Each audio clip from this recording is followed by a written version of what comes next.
अभी हम हिंदी सत्र को शुरू करते हैं। हिंदी सत्र में सभी का स्वागत है। सभी को नमस्ते। नमस्ते शर्मिला दीदी। जी नमस्ते यशवंत जी। सभी को नमस्ते। सभी का हिंदी सत्र में स्वागत। अभी आज जो दूसरी शेयरिंग है वो जगदीश चंद्र सिसोदिया भैया रखेंगे। भैया आपका स्वागत है। नमस्ते। नमस्कार भैया। भैया तो मैं आपका छोटा सा परिचय रख देता हूँ। जगदीश भैया झाबुआ मध्य प्रदेश से है और भैया शिक्षक के पद पर कार्यरत है। भैया इस कंटेंट के साथ 20 साल से जुड़े हुए हैं। इनफैक्ट भैया मतलब फीडबैक से मॉर्निंग सेशन के साथ में भी जुड़े हुए हैं। तो भैया आपका स्वागत है। Over to you. नमस्कार भैया। बाबा जी और यूएचए की पूरी टीम के प्रति कृतज्ञता ज्ञापित करते हुए मैं अपनी बात रख रहा हूँ। ये जो हो रही है मेरी यात्रा आपके साथ पूरे 3 महीने जनवरी से लेकर अभी तक पहली बार जो प्रतिदिन का जो होमवर्क दिया गया है, वो होमवर्क मेरे लिए काफी उपयोगी रहा और उसका प्रभाव ये रहा कि दूसरे दिन उस पर जो बात की जानी थी और की गई है वो काफी चीज मुझे स्पष्ट हुई। संक्षिप्त रूप से अगर कहें तो दोनों ही स्टेप में मुझे 4-5 बातें एकदम स्पष्ट रूप से समझ में आई। एक तो ये कि मैं और शरीर दोनों अलग अलग चीजें हैं और कल्पनाशीलता निरंतर चलती ही रहती है। दूसरा, जब मैं स्वीकृति के भाव से या स्वीकृति के आधार पर जो भी मेरे अंदर विचार चलते हैं वो मुझे सुखी ही करते हैं, और जब मैं मान्यताओं के आधार पर कोई बात को देखता हूँ तो मुझे अंदर से ही ऐसा लगता है कि कहीं ना कहीं गड़बड़ है। तीसरी एक खास बात है कि जो कुछ भी क्रिया है, प्रतिक्रिया हो रही है, वो शून्य में ही हो रही है। ये चीज मुझे स्पष्ट रूप से समझ में आने लगी है। शरीर में जो संवेदनाएं हैं उसको मैं स्वयं पढ़ता हूँ और हर स्थिति परिस्थिति में निर्णय मेरा ही होता है। यह चीज मुझे स्पष्ट रूप से दिखने लगी। कभी कभी जो बाहरी वातावरण है वो प्रभावित करता है, और वो प्रभाव जो है वो वापस में अपने आप को देखता हूँ तो लगता है कि यह चीज सही नहीं है। ये स्पष्ट रूप से समझ में आने लगा कि सुख ही मेरा स्वभाव है, प्रभाव से मैं परेशान ही रहता हूँ। यह प्रभाव मुझे प्रेरणा नहीं देता, ये बात समझ में आने। और सुख की निरंतरता का जहाँ तक सवाल है तो मैं ज़्यादातर ये प्रयास करता हूँ कि जो भटकाव है या जो जब मैं अपने आप को देखता हूँ तो वो दिख जाता है तो मैं वापस उसी स्थिति में आने का प्रयास करता हूँ तो आ जाता हूँ। ये चीज़ समझ में आने लगी। परिवार में और जहाँ मैं काम करता हूँ वहाँ के लोगों में मेरी बातों पर अब स्वीकृति बढ़ गई है। जो अविश्वास या शंका की बात पहले मैं महसूस करता था, वो चाहे बोलते नहीं थे लेकिन कहीं न कहीं स्पष्ट दिखता था कि ये गड़बड़ है। ये चीज़ मैंने कई बार महसूस की कि इतना अगर हम सहज स्वीकृति के भाव से या सहजता से अभिव्यक्त हो रहे हैं तो लोगों को वो विश्वास नहीं होता था कि इतना सहज कैसे हो सकता है। ये चीज़ मैं समझ पाया हूँ। दूसरा, हर स्टेप में जब वो गृह कार्य दिया जाता था, वो जो चर्चा होती थी वो चर्चा तो मेरे लिए काफ़ी उपयोगी थी। लेकिन जो दिन भर ऑब्जर्वेशन करने की बात थी तो वो चीज़ काफ़ी उत्साहित करती थी और सजगता उससे बनी रहती थी। और अभी जब ये चर्चाएँ हो चल रही है और शेयरिंग चल रही, इस दौरान भी मैं उन सारी चीज़ों को देख पाता हूँ। पहली बार मैंने ईमानदारी पूर्वक इन सारे स्टेप्स को लिखा है, सारी जांच परख को और गृह कार्य को लिखा है, और कुल 82 दिन ये चर्चा हुई, इसको पूरा मैं अपना डायरी में नोट कर पाया। ये एक अच्छी स्थिति है। दूसरा, संबंध की जहाँ तक बात है तो संबंध तो बहुत ही जरूरी है, और संबंध है ही, उसको भी मैं समझ पाया। और संबंध पूर्वक जीने का जहाँ तक सवाल है तो उसमें उपयोगिता स्पष्ट होती है। जब मूल्यों के आधार पर मैं अभिव्यक्त होता हूँ, या अपने आप में ही विश्वास, स्नेह, सम्मान आदि मूल्यों को लेकर अगर मैं व्यवहार करता हूँ, तो संबंध स्पष्ट दिखाई देता है, और मेरे भाव विचार का निर्णय मैं स्वयं ले पाता हूँ। ये मैं, और वही संगीत की स्थिति में अपने आप में देखता हूँ। जहाँ तक चैतन्य और शरीर की बात है तो कई बार मैं भूल भी जाता हूँ, अपनी संवेदनाओं को नहीं पढ़ पाता हूँ। लेकिन जब मैं वो अच्छी स्थिति में होता हूँ अपनी, तब मैं अपनी संवेदनाओं को अच्छे से पढ़ पाता हूँ। मैं संवेदना में नहीं हूँ, और न ही मैं संवेदना हूँ। ये बात स्पष्ट रूप से समझ में आने लगा है। बाहर की जो परिस्थितियां हैं, वो परिस्थितियां मुझे पहले बहुत प्रभावित करती थी, और कई बार मैं अंदर से सोचता था कि लोग ऐसा कैसे कर सकते हैं। तो सर की एक बात समझ में आती है कि हम किसी की अयोग्यता से प्रभावित हो रहे हैं, तो हम योग्य हैं या अयोग्य हैं, ये प्रश्न अपने आप से पूछना होगा। तो फिर वो हर क्षण सजग रहने की बात, और कल्पनाशीलता को देखने की बात, और अंदर जो चल रहे हैं आशा, विचार, इच्छा, उनको देखने स्पष्ट समझ में आता है। फिर वहाँ प्रतिक्रिया स्वयं में भी बंद हो जाती है, और वो प्रतिक्रिया में अभिव्यक्त भी नहीं करता हूँ। ये एक सही समझ का आधार समझ में आता है मुझे। दूसरा, मैं और शरीर के बीच जो भी सूचनाओं का आदान प्रदान होता है, वह आदान प्रदान स्पष्ट समझ में आता है, दिखता है। और जब यूएचवी का जो सुबह 6:30 से 7:30 में 1 घंटे का सुनता हूँ, तो उसमें बहुत सारी प्रतिदिन बहुत एक दो बात ऐसी क्लिक होती है, जो हमारे मित्रों के प्रश्न के उत्तर से या शर्मिला दीदी द्वारा जो स्पष्ट किया जाता है, तो मुझे ऐसा लगता है कि ये जिस तरह से खाना ज़रूरी है, साँस लेना ज़रूरी है, और कल्पनाशीलता निरंतर चलती रहती है, इसी तरह से यूएचवी भी एक ऐसा बन गया है कि ये प्रतिदिन सुनना बहुत ज़रूरी है, ऐसा महसूस करता हूँ। जिस दिन नहीं सुन पाता हूँ, या जिस दिन मैं जुड़ नहीं पाता हूँ, मुझे तकनीकी ज्ञान कुछ विशेष नहीं है, तो पिछले कई 8, 10, 15 दिनों से मुझे ये मिल नहीं रहा था कि यशवंत भैया ने मुझे वो मैसेज भेजा, तो उससे मैं जुड़ पा रहा हूँ। तो जिस दिन मैं नहीं जुड़ता था, अपने आप को खाली-खाली महसूस करता था कि आज मैंने कुछ ऐसा काम नहीं किया, ऐसा मुझे लगता है।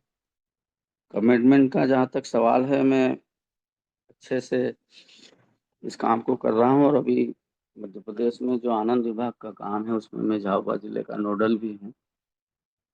और यहाँ पर अभी सारे स्कूल्स के एचएम की ट्रेनिंग चल रही है। उस ट्रेनिंग के दौरान प्रतिदिन 2 घंटा मेरी बात वहाँ रखने का मुझे अवसर दिया गया है अधिकारियों द्वारा।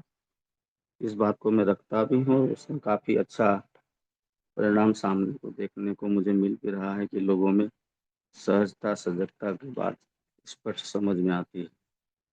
खास करके जो आनंद विभाग ने एक काम शुरू किया है यूएचवी के माध्यम से, आनंद सभा, आनंद सभा पर काफ़ी विस्तार से हम लोग बात करते हैं।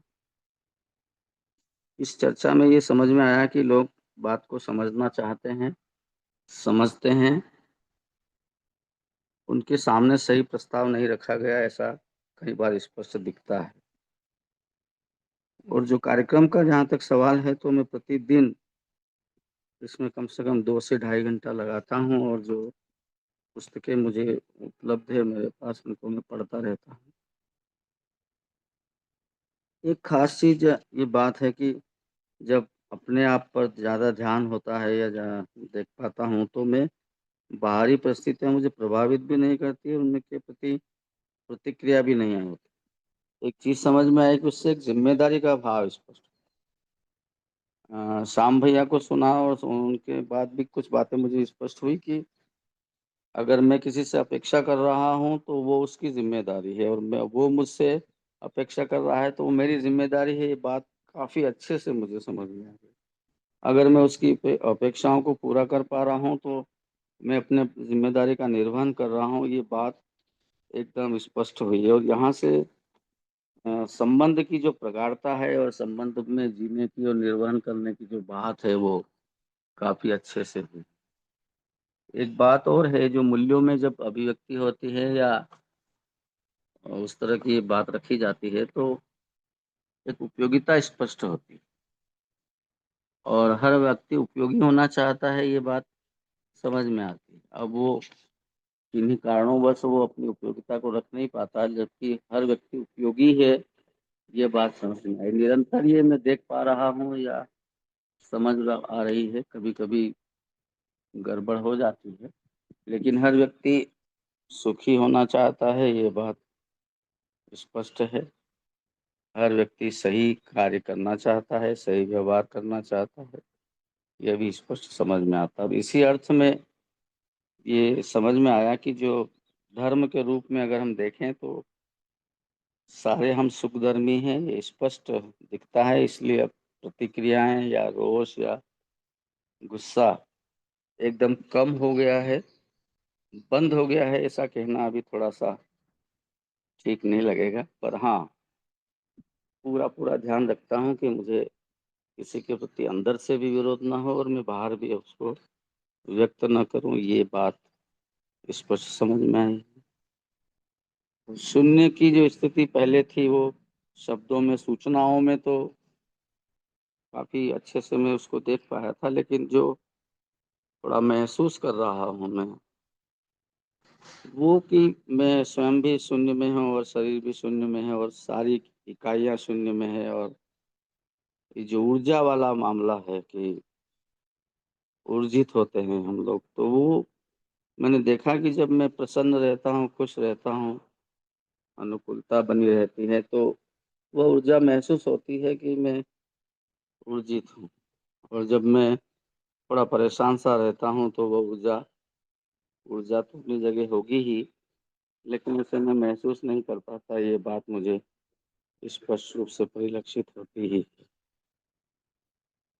दूसरा, अब ज़्यादा से ज़्यादा समय स्वयं पर जा रहा है, चाहे मैं किसी व्यक्ति से बात हुई हो, किसी से न हुई हो, तो भी मैं ये नहीं कर पा रहा हूँ। दूसरा, जब मेरी परिवार में, समाज में और सभी व्यक्तियों में मैंने कभी भी किसी भी स्थिति परिस्थिति में प्रभाव में जीने का प्रयास जो आता है उसको कई बार तो टल जाता है, या मैं उसे रख सकता हूँ। पूरी टीम के प्रति कृतज्ञता ज्ञापित करता हूँ, और इसी तरह मुझे अवसर देने दिया जाए, मैं हमेशा ही इससे जुड़ा रहना चाहता हूँ और प्रतिदिन 2 से 3 घंटे तक इसमें पूरा समय दूंगा। नमस्कार, मेरी शेयरिंग पूरी हुई है। जी, नमस्ते भैया। भैया आप मतलब स्टेप्स के बारे में कुछ बताना चाहेंगे, मतलब अभ्यास के 1 और 2 की? हाँ, स्टेप 1 में जो मैंने बताया कि मैं स्वयं को जांच पा रहा हूँ और स्वयं को देख पा रहा हूँ। दूसरा,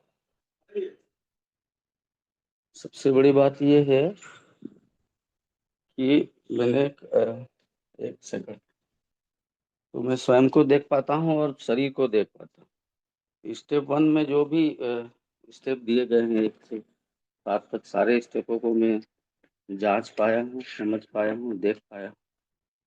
और सबसे अच्छी बात यह रही कि जो भी स्वीकार भाव है उन्हें मैं देख पाता हूँ, और जो अस्वीकृत होता है उसे भी समझ में आ रहा है कि ये स्वीकार नहीं है, इसको देख पा रहा हूँ। बाहर की परिस्थितियों को भी मैं देख पा रहा हूँ और उनके प्रभाव को भी समझ पा रहा हूँ, और फिर मैं अपने स्वभाव में आने का, और मान्यता का जहाँ तक है तो मान्यताएं जो है, जो सही है वो जान्यता में भी समझ में आ रही है, ये मैं देख पा रहा हूँ। जब मैं संबंध और व्यवस्था और सह-अस्तित्व को देखता हूँ तो एकदम स्पष्ट होता है कि जो सजगता है, सतर्कता है और जो सहजता है, वो बनी रहती है। ठीक भैया। अभ्यास 2 के बारे में भी तो मैं बोल चुका हूँ, फिर भी मैं जो चैतन्य है और शरीर है, इन दोनों को अलग-अलग मैं वास्तविक रूप में देख पा रहा हूँ। और ख़ास चीज़ है कि जो हम दोनों के बीच, मतलब हम दोनों यानी शरीर और मैं के बीच जो आदान-प्रदान होता है, उसको भी देखता हूँ। और शरीर का काम केवल सूचनाओं को मुझ तक पहुँचाना है, या सूचनाओं को पहुँचाना या तो एक अलग चीज़ है, पर जो भी सूचनाएँ मैं लेना चाहता हूँ, वो मुझ तक पहुँचा देता है, ये चीज़ समझ में आती है। और वो सूचनाएँ मेरा ही एक निर्णय है। फिर वो संकेत का जहाँ तक सवाल है, तो जो संवेदनाएँ हैं, उसमें दर्द भी है और कई बार अच्छा महसूस होना भी होता है। तो वो भी देख पाता हूँ और वो स्पष्ट होता है कि ये संवेदना है, ये शरीर का कार्यक्रम। मैं उसको जाँच पाता हूँ, देख पाता हूँ। संवेदनाओं से अलग हूँ और संवेदना मुझसे अलग है, ये भी मैं पढ़ पा रहा हूँ। और मैं शरीर के क्रियाओं को, उसकी आंतरिक क्रिया और बाहरी चीज़ों को मैं समझ पाता हूँ। बाह्य परिस्थितियों का जो प्रभाव है, वो ख़ास करके ज़्यादा प्रभावित नहीं करता। लेकिन हाँ, ये ज़रूर है कि जब मेरा खाना-पीना या किसी से बात करना वैसा होता है, तो वो चीज़ निर्णय मेरा संवेदनाओं पर हो जाता है कई बार अनुकूल।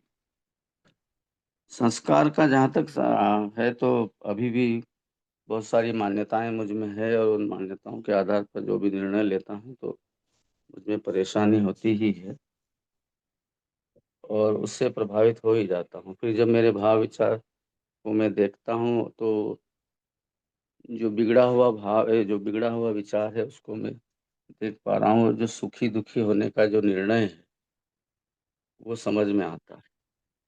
फिर वहाँ मेरी प्रतिक्रियाओं को मैं जाँच पाता हूँ और वहाँ अनुकूलता और प्रतिकूलता दोनों को ही स्पष्ट रूप से देख पाता हूँ। ज़िम्मेदारी का जहाँ तक भाव है, तो मैं संवेदना को निर्णयपूर्वक ही पढ़ता हूँ और प्रतिदिन, जैसा कि स्पष्ट है, कम से कम 1 से 2 घंटा तो नहीं बैठ पा रहा हूँ, लेकिन आधा घंटा, पौन घंटा अपने आप को देखने का पूरा प्रयास करता हूँ और सही-सही चीज़ समझ में आती भी। एक ख़ास बात ये है कि जो सही होता है, जैसे लोग कहते हैं कि गलत जल्दी दिखता है, सही होता है वो भी जल्दी ही दिख जाता है, जब मैं हार्मनी में रहता हूँ। जब मैं अपने भाव-विचार को बिगड़ते देखता हूँ, प्रतिक्रिया करने को देखता हूँ, तो वहाँ पे फिर सजगता काम आती है। संवेदनाओं को निर्णयपूर्वक पढ़ भी पाता हूँ। अपने शरीर की स्थिति का आकलन करूँ तो मुझे 5-6 साल पहले मेरा हार्ट का ऑपरेशन हुआ था। तो ऑपरेशन के दौरान डॉक्टरों ने कहा कि ऐसा पेशेंट आज तक नहीं आया जो परेशान नहीं है। तो मैंने वहाँ, हमारे एक डॉक्टर है आनंद आहूजा, उनसे कहा भी था कि ये शरीर की है चीज़ है और शरीर के लिए ज़्यादा परेशान होने की ज़रूरत नहीं है। ये समझ में आया और उसके बाद मुझे अभी तक कोई विशेष प्रॉब्लम नहीं हुई और होती भी है तो मैं अपने आप में उसको जाँचता हूँ, देखता हूँ, तो ऐसा लगता है कि वो धीरे-धीरे हीलिंग सी हो रही है, जैसे गड्ढा भर रहा हो इस तरह। तो ये काफ़ी मैं शरीर के लिए अपनी उपयोगिता को महसूस कर पा रहा हूँ और जो भी अंदर भौतिक रासायनिक क्रियाएँ हो रही है, उनको मैं देख पाता हूँ। तो शरीर की जो स्थिति पहले बिगड़ी हुई थी और जो खान-पान था और जिस तरह का मैं अपना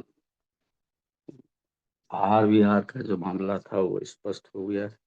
मुझे क्या खाना है, कब खाना है, कितना खाना है, ये भी अपने आप में देख पा, मेरा होना सह-अस्तित्व में बना हुआ है, ये मैं बता चुका हूँ और जो सहअस्तित्व है यही संबंध का आधार है और यही उपयोगिता है और इसी से पूरकता स्पष्ट होती है और उस पूरकता को मैं देख पाता हूँ। प्रत्यक्ष अप्रत्यक्ष रूप में लोगों ने जो मेरे लिए किया है उसको मैं एकदम देख पा रहा हूँ और उनके प्रति कृतज्ञता का भाव बना रहता है या बना रहने का मैं पूरा प्रयास करता हूँ। और शरीर की जो सूचनाएँ हैं उसको मैं आवश्यकता अनुसार ही पढ़ता हूँ या ऐसा कोई ज़रूरी नहीं कि प्रति पल में शरीर को देख पा रहा हूँ। हाँ, लेकिन जब भी कुछ ऐसा महसूस होता है तो मैं अनिवार्य रूप से उस चीज़ को देख पा रहा हूँ और शरीर मेरे लिए उपयोगी है, ये एक साधन के रूप में है और इसके साथ सह-अस्तित्व जब बना है तो हम एक-दूसरे को पूरकता के रूप में मैं देख पाता हूँ और शरीर की सारी संवेदनाओं को पढ़ पाता हूँ। ये बात मैं के रख चुका था भैया पहले। ठीक भैया? हाँ जी भैया, बहुत बहुत धन्यवाद। तो अभी मैं शर्मिला दीदी को आमंत्रित करता हूँ कि दीदी भैया के शेयरिंग के बारे में हमें गाइड करें। जी नमस्ते जगदीश जी। नमस्ते दीदी, नमस्ते। एज ऑलवेज आपकी शेयरिंग सुन के बहुत अच्छा लगता है। एक तो आप बहुत लंबे समय से जुड़े हैं और दूसरा अपने ऊपर काम भी कर रहे हैं और धीरे-धीरे इस बात को इसकी पूरी पकड़ करने की कोशिश कर रहे हैं। तो मुझे लगता है कि जो आपने ये बात कही ना कि हर बार कुछ नया हम लोग इनकॉर्पोरेट करते हैं। क्या है कि हमारे इतने सारे संस्कार जो गड़बड़ हैं, सब पर ध्यान जाना 1-2 बार में होता नहीं। वो धीरे-धीरे ही बात पकड़ में आने लगती है और धीरे-धीरे ही अपने संस्कार दिखने लगते हैं। धीरे-धीरे ही उनमें बदलाव आने लगता है और हम सजग होते जाते हैं। और जैसे-जैसे सजग होते जाते हैं तो फिर यात्रा और सुखद होती जाती है। तो वो आपने बहुत अच्छे से बताया और ये जो आपने मेंशन किया कि इस बार आप असाइनमेंट्स को पूरी तरह कर पाए, ये मुझे लगता है बहुत महत्वपूर्ण है। क्योंकि असाइनमेंट एक तरह से एक रिमाइंडर है। मॉर्निंग सेशन अपने आप में एक रिमाइंडर है। डे टू डे जब हम उसको सुनते हैं तो ध्यान जाता है। जैसा कि आपने कहा कि एक दिन भी मिस होता है तो ऐसे लगता है कि कुछ छूट गया। लेकिन उसके साथ ही जो रिमाइंडर्स हैं इन टर्म्स ऑफ असाइनमेंट्स, वो उस दिन को पूरे दिन में हमारे अंदर देखने के लिए प्रेरित करते हैं कि एक कोई प्रश्न लेकर या एक कोई टॉपिक लेकर उसके बारे में अपने अंदर मनन करना, चिंतन करना, दिन भर में देखना, तो ध्यान जाता ही है और फिर हमारे व्यवहार में दूसरों के साथ जो भी हमारा इंटरैक्शन होता है, उसमें किस प्रकार से हम बाहर व्यक्त कर रहे हैं और अंदर क्या चल रहा है, इन दोनों को हम जब अलग-अलग करके देख पाते हैं, तो सही मायने में वो दिखाई देता है कि कितना हम एक समय में बेहोशी में जी रहे थे और धीरे-धीरे सजगता होते जाने से कितना बड़ा परिवर्तन आ रहा है हम में। तो बहुत ही बढ़िया रही आपकी शेयरिंग। बहुत बधाई और बहुत शुभकामना। आगे के लिए भी आप जुड़े रहेंगे ऐसा मैं समझती हूँ, क्योंकि आपने खुद ही कह दिया कि मिस होता है तो ऐसे लगता है कि कुछ छूट गया। हम में से बहुतों का यही अम, देखना है और इसी कारण से इतने लोग जुड़े हैं, इतने वॉलंटियरिंग हो रही है, इतना बड़ा समाज में काम हो रहा है। मुझे लगता है कि ये सब एक तरह से चीज़ें हो रही हैं हम सब अपनी अपनी भागीदारी निभा रहे हैं और इतना बड़ा काम हो जा रहा है। तो आपको बहुत बहुत बधाई और आगे के लिए भी बहुत शुभकामनाएं। धन्यवाद दीदी।